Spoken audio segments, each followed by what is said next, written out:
As interior designers, we're accustomed to celebrating the end of the project. All the final touches in place, installation is complete, and hopefully we have an ecstatic, happy client. But what about the process? The complex journey and people behind the polished and finessed final result. Welcome to Once Upon a Project, a new show from the Surround Podcast Network by Sandow. I'm your host, AJ Perrone, design futurist and executive vice president at Sandow Design Group. At Once Upon a Project, we typically share stories that cover interior projects that run the gamut of contract design spaces. But every now and then, we hear about an unusual space or an unusual client. If those stories are intriguing to you, then today is your day. We will hear from Taruan Mabry on his unique project he worked on while at iCrave, a very notable hospitality design firm. One slight warning. This episode has some adult themes, so if you have kids in the room, you might want to put in your earbuds or listen when they're not around. My name is Taruan Mabry, interior designer for 16 years. My focus is hospitality design, and yeah, that's pretty much my bag. So, was at iCrave, and iCrave gets kind of out-the-box projects for sure. They're pretty known for that. In the morning, we usually have our staff meeting, and they show us our new potential projects that's coming on the books. And scores came up. I said, "What scores?" And they said, "It's a strip joint." Wait, what? Did he just say a strip joint? Okay, let's rewind for a second. I said, "What scores?" And they said, "It's a strip joint." They're like, "No, it's actually a higher-end strip joint. They're coming here to Atlantic City to be in the new Revel building." They solicited our firm to take a stab at it. We got the bid for all of the reviews for this adult entertainment review. That's what they told us to call it instead of strip joint. It was exciting. It was something none of us had done before. None of us. It was such a big project, too. It wasn't just like a small venue. It was a big project having multiple pieces. Well, this is different. I bet you weren't expecting that. So, okay, Taruan and his team get over the shock, and then where do they start? For designers schooled in the human-centered experience, you would tend to start with the users of the space. But who exactly is that? Is that the customers that spend money to come into the space? Or the staff that works there? And how do you go about finding out their needs? So we had to do a survey, which was cool. We did a survey of dancers, adult performers. We implemented the surveys by giving them questionnaires of, do you slip when you have heels on? Do you have an issue with certain types of materials like velvet and things like that? We tried to give the span, because we're coming from materiality as well as function, but we don't know anything about strip clubs or whatever. We were looking for them to inform how close should seating be when there's a pole installed? Do you guys need room, like a 5-foot clearance around if you do the tricks and stuff? It was just giving us parameters to see how to do the second iteration of this design. For those of you that know design, this would be the programming phase where you find out the user's needs and wants to make sure you're creating the right experience for all. So, of course, I had to ask Taruan, did he go and interview the dancers? We just came up with questions and submitted it to our client, and then they put it out there for their staff, collected it back, and then sent it to us. Okay. So there's definitely a middleman controlling the process here and access to the workers at the facility. I would have preferred us do the questionnaire. I would do that next time, where we speak directly to the dancers versus this third party kind of thing, because they're just engaging with someone they already know, right? Versus asking more than what was on that page. If it were us in the room, we would have gone beyond what was on that page and getting more information about what they need. We wanted their true feedback. And their feedback, they were just giving us colors, leather, what type of leather they like, because some can be more slippery than others when it's not vinyl. They asked to use specific shiny vinyl, leather, latex in the materiality. They wanted us to focus more on the materiality and how it made the performers feel versus it just being a pretty thing. Hopefully by now, this story about this project is starting to sink in. And we will debate the ethics of this project in a minute, I promise. But for now, let's talk about the challenges that an entertainment space like this has with materials. So we had our first major meeting with them, materials, all the good stuff. And they were like, okay, guys, this is great. This looks amazing. But now we have to get practical because this is a place for adult dancing and that type of activity. So we're like, okay, so enlighten us. What should we be looking at? They were like, we need more latex for sure.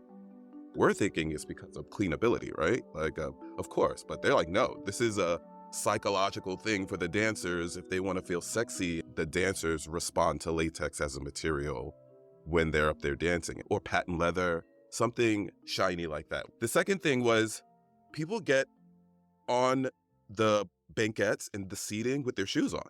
So we need a Kevlar under layer under the seating. And I'm like, Kevlar, like police Kevlar things, like the bulletproof vest? They're like, yes, we've done it before where we use it as a layer underneath the seating that the heels don't go through. So we don't have to keep refreshing the upholstery. I'm just going to let you all know, they don't teach you how to design with Kevlar in design school. And just like the materials had their own unique twists, so did the overall design of the space.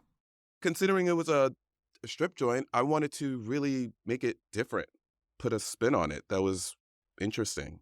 It was an opportunity to use materiality that we don't get to use. It gave us the flame, the fire again to kind of like lean into design. They gave us parameters to come up with spaces, right? So we can come up with our own rooms. One of the themes were sex toys. So we had the cat of nine tails in black. So a cat of nine tails is, think of like a Catwoman whip, cut that in the middle, and it's like a little long, but then there's 9 pieces of that coming from a hand. We had furry handcuffs. We didn't do the obvious ones, right? Like none of that stuff, because it's not a sex place. It's more to be sexy. So that's why we stayed in certain lanes when it came to materials that we wanted to use. But we wanted to inject that playfulness too, like it's not so serious. So we wanted to use feathers. We wanted to use boas that were kind of woven into the tassel. You know what I mean? Put a different spin on these ordinarily cheesy, sexy things. We wanted to elevate the cheesy. Then we had one was more geared to more S&M. So we would have really dark patent leather, dark tiles, dark glass, kind of that motif in that room. Maybe 2 poles in there with a small bar. We had a gold room, right? So it's kind of like pop champagne bottles. It was a lot more dancing in this. There was dancing along the walls. And one room was a silhouette room where the dancers dance behind glass and you just see their silhouettes. It's not seedy. You're coming here to spend a lot of money. Yeah, it was really sexy. It was. We did a lot of research for this. Okay, I know what you're all envisioning right now. A bunch of macho guys that are wasted are going to be the clientele of this venue. And you probably don't know that Taruan, being a young black gay designer, is probably not who the client would have chose to design this space. But you might be thinking wrong. This entertainment space was for everyone. You know, women can come in there too and have a cigar with a thing of whiskey, and the dancers would just be around at their stations, at their pods. They actually gave us a male review. And we're like, wait, are you sure? They're like, yeah, we want to have all these women come in with their bridal shower and all that. So we're going to focus on a male review here. And I was like, oh, that means we get to do a questionnaire for male dancers. We went in on this male review. You're like, this is so exciting. Did you ever looking at each other screaming like, you would never think we would ever do this, right? This is so cool. We call it the Blue Room. Blue Velvet. That was the name of the male review, Blue Velvet. Blue Velvet tufting was proposed for a lot of the reviews because of the sound absorbency, right? It would just be great for sound with loud music, etc. Yeah, that was fun. Quick interruption from me, Amy Devers, host of the podcast Clever. I'm excited to tell you that Clever, a podcast about the creative visionaries who shape our world and culture, is a proud new member of the Surround Podcast Network. Surround is a collective of great shows from the design industry, like Inhabit from Perkins & Will, and Architecture 51020 from FX Collaborative. Head over to surroundpodcast.com and find your next favorite show. Fun is right, which is sometimes rare in the design process. If I had $1 for every time I told a person I was an interior designer, and their response was, "That sounds like fun," I would be a very rich woman. And really, people don't realize sometimes it's not fun, or all fun. It's stressful and actually often leads to burnout. So let's hear Taruan talk about some of the hard work and design thought process that went into this project. Well, the practicality of it was daunting because it's so dark, right? It's just dark in there, dark materials, dark spaces. Usually colored light was the way to get around the space. We didn't want to use bright light because it would detract from the mood and the ambiance of it. So honestly, one of the challenging things was the practicality of signage. Signage can take away from, we don't have signage in our homes, right? Or in hotel lobbies or restaurants, we don't really rely solely on signage to be visible. But in this commercial space, we had to put names of rooms, direction here, arrows, and, restroom, ADA compliance is always there. We always have to consider that in design. So then to be so sexy and free with the getting the materials together of just the tactile things, the seating, the tables, etc., and then have to inject this practical, almost education-like layer into that and still make it look sexy. Okay, let's talk about the elephant in the room. Some of you may be thinking, is it morally right for Taruan to work on a project like this? And believe it or not, this ethical question comes up pretty frequently for designers. It may be that they refuse to work on a project for a defense contractor because they're a pacifist. Or they reject a prison project because their values of social justice are in conflict. So what was going through Taruan's mind when he was asked to work on this project? Did this conflict with his values? I actually was excited that we took this job. I didn't really think about, until it was in front of me, the effect it would have on my psyche as a designer, my moral compass as participating in certain things that I don't agree with. I've never really had that thought. The client and the project was fine. I didn't mind working on that and being a part of that. Projects like that, it's not typical or frequent. So when we get it and we can get a collection of good design going and good designers on it, it really turns out wonderful. So maybe Taruan didn't have moral discomfort in designing an adult entertainment venue, but he did have some mental struggles with this job. And the project really did turn out great. It was just one of the issues that I had with this particular project that was kind of like, how do I be authentic in my design and the consideration for the feedback that we got when I have no connection to this, which designers sometimes have. You get projects where I'm just not into this thing, but I know I have to do it because it's a job. I was in my mid-30s at the time and dealing with a certain level of imposter syndrome still. I just hate that imposter syndrome thing. I just did it for too long. I was the only Black guy at my firm. Been doing design for a while, but others on the team were doing it longer. And I wish I was actually more vocal than I was, but I kind of just fell back. The client was dudes, and they were just bros. I mean, they were.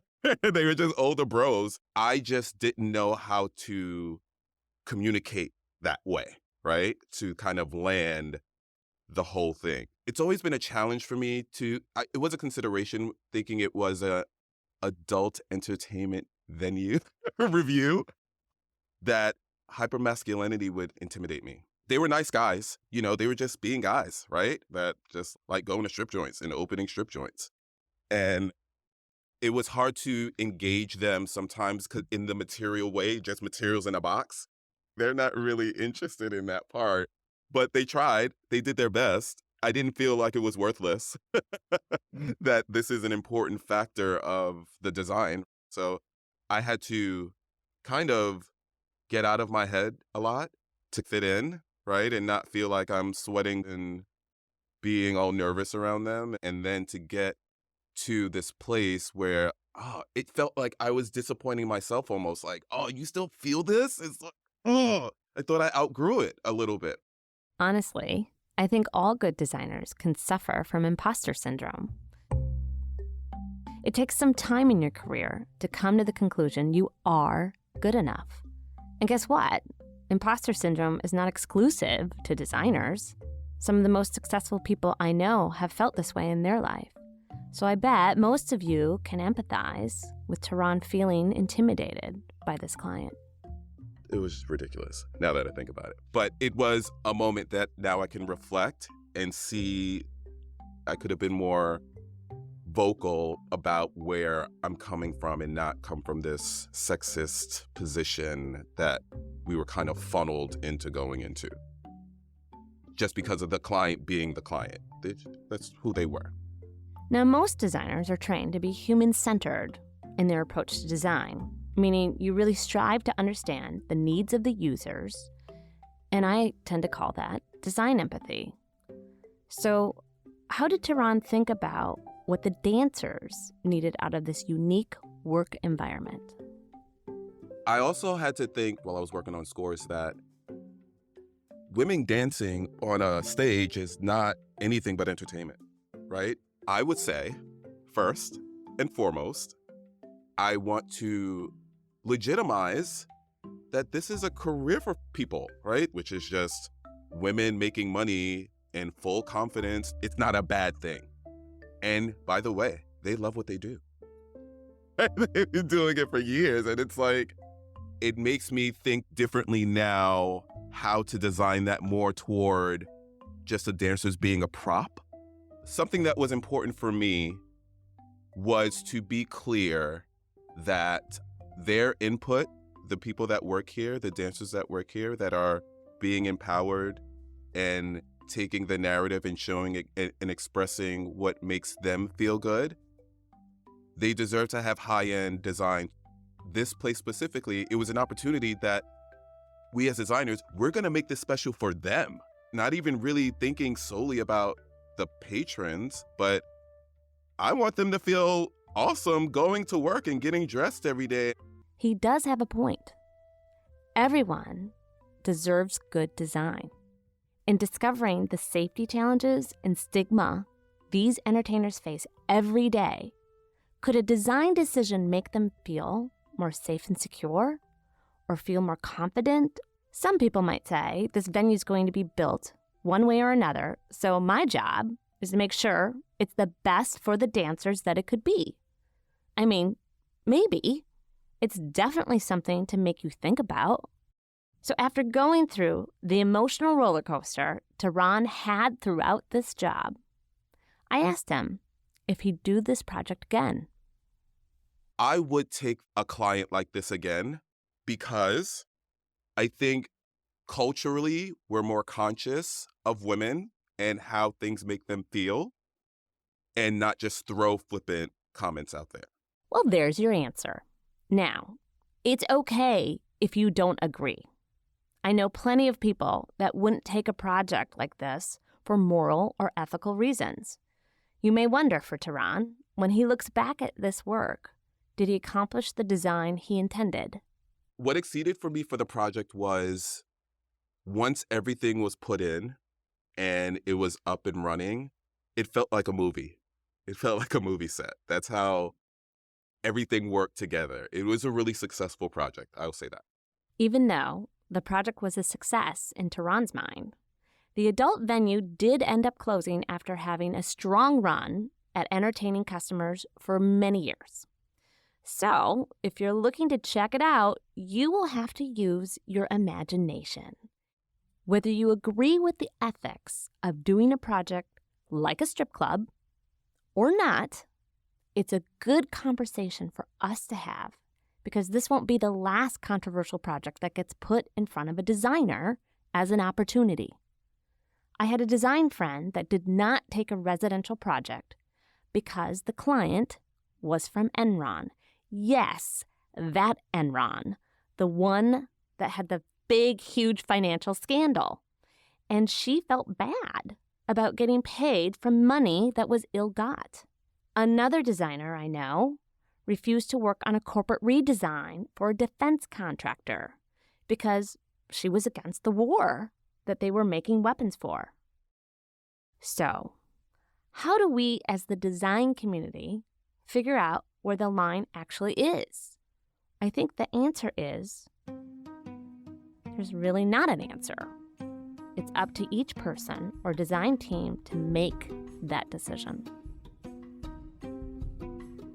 To hear more stories about the design process behind some of the most amazing projects with some really cool designers, make sure you follow us wherever you get your podcasts. Once Upon a Project is part of Surround, a podcast network by Sandow. To check out our other design-related shows in our network, head over to surroundpodcast.com. A huge thank you to Vornado for letting us use their amazing podcast studio in the brand new Pen 1 building in Manhattan. This show is produced by Sandow Design Group. Huge thank you to the Pod Squad that makes me sound amazing: Samantha Sager, Hannah Vitti, and Wise Grisette.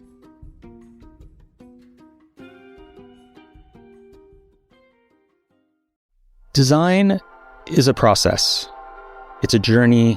It's a way of thinking and feeling. Talented creators are fueled by burning curiosity, and that curiosity expands way beyond the one thing they may be known or recognized for. I'm Evan Ornston. And I'm Josh Rubin. We're the founders of Cool Hunting, and we invite you to check out Design Tangents, our new podcast that goes behind the scenes with creative change makers to learn about their work, inspiration, challenges, and philosophies.